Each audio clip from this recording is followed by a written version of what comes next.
So here we have the Mini Cooper S Paceman all four on a 63 plate. I'm going to start off by showing you around the outside of the car, and then we'll hop in and run through some controls on the inside.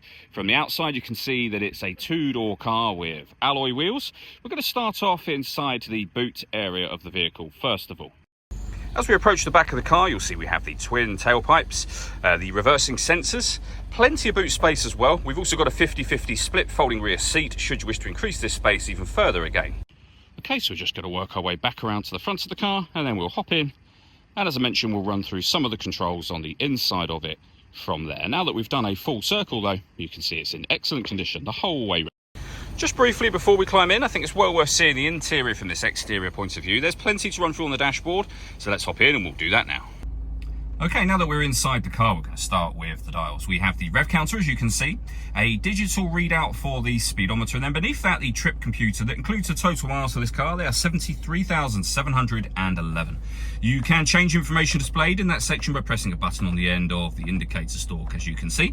If we back out to the steering wheel next, we've got our phone and stereo controls, cruise control on the right-hand side, and then over in the center, you'll find the main screen for the stereo, amongst other things, of course, including satellite navigation. It's also where you'll find your proper speedometer readout and your fuel gauge.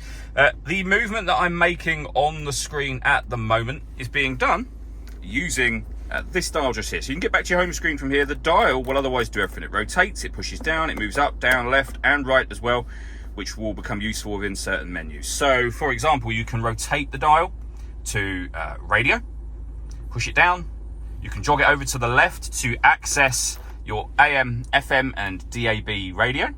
You can come back out to your home screen. If you want to listen to your own music, you do so under the CD multimedia heading, where you have USB input, Bluetooth audio, and auxiliary input. Again, over to the left, and you'll see you have a CD player there as well.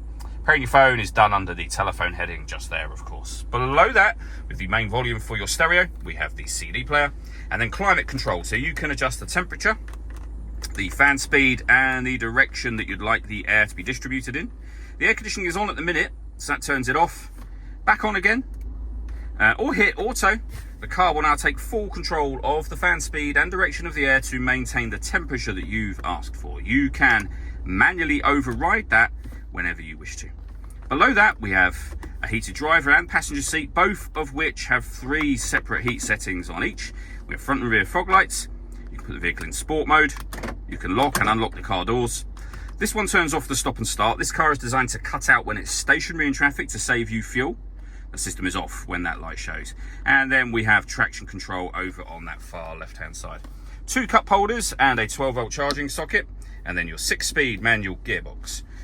Last thing is just underneath the handbrake here, we have got your auxiliary and your USB input.